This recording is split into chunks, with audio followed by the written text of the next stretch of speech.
Eh bien oui, Virna, 1955-2025, 70 ans de course retracée à travers des témoignages, mais aussi des archives, parfois même animées à l'aide de l'intelligence artificielle. On va en parler justement dans quelques instants avec Éric Marchilly, le président des 4 jours de Dunkerque. Juste avant, je vous propose tout de suite d'en regarder un extrait. Et quand on regarde toutes les photos de cette époque-là, il y a plus de monde sur les 4 jours de Dunkerque que sur un Tour de France.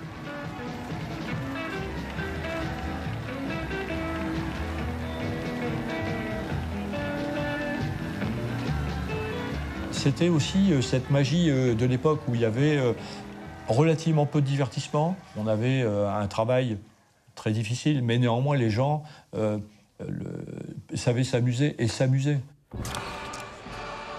Quelque part, il y a le carnaval de Dunkerque qui est incomparable, et puis il se prolongeait quelque part un peu sous une autre forme avec les 4 jours de Dunkerque. Et on avait un public qui était très impétueux, très riche, très heureux finalement. Éric Marchilly, cette course, elle a été créée 10 ans après la fin de la guerre. On le voit dans le documentaire. Dunkerque, c'est aussi la ville s'est aussi un peu reconstruite avec elle. Est-ce que c'est ça qui explique qu'elle fasse tant partie du patrimoine aujourd'hui? Oui, parce que je pense que quand le président fondateur et ses amis ont décidé, c'était pour redonner de l'allant dans le Dunkerquois, pour recréer la fête dans le Dunkerquois, qu'il se passe quelque chose. La ville était complètement par terre, il n'y avait plus grand-chose, et les gens voulaient faire la fête. Et c'est une course devenue mythique. Pourtant, elle a failli disparaître ces dernières années. On l'a vu, elle est passée en 2e division, moins de coureurs, moins de sponsors. Pourtant, elle existe encore. Qu'est-ce qui fait qu'elle a eu un second souffle finalement?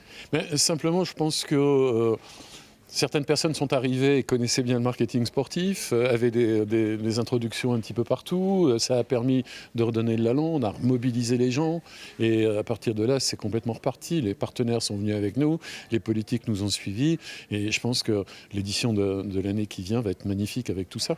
Et justement, quand on pense aux 4 jours de Dunkerque, on pense forcément à Cassel. Alors dans cette édition, il y aura aussi Cassel. Mais est-ce qu'il y aura d'autres surprises? Oui, mais je pense que déjà Cassel va être une grosse surprise parce que c'est un nouveau circuit sur Cassel. Donc ça va être magnifique. Vous allez vivre l'Alpe d'Huez à Cassel parce qu'on va faire la porte d'air. La porte d'air, il n'y aura pas de barrière. Le public va s'écarter pour laisser les coureurs passer. Exceptionnel. Après, oui, vous allez avoir l'étape des pavés qui va être magnifique entre Valenciennes et Fin-Mars. Ça va être superbe. Il y a 22 km de pavés, comme sur Denain, ces grandes courses-là. Donc ça aussi, ça va être très intéressant. Puis après, il y a la première étape, cette classique qu'on vient de créer. Ça va être superbe. Et puis cette arrivée à Lens, en plein cœur de Lens, pour tout le monde, ça va être un très grand moment de cyclisme. Et on a hâte de voir tout ça. Merci Éric Marchilly d'avoir été avec nous ce soir. Un documentaire à retrouver sur France 3 Hauts-de-France le 15 mai à 22h30.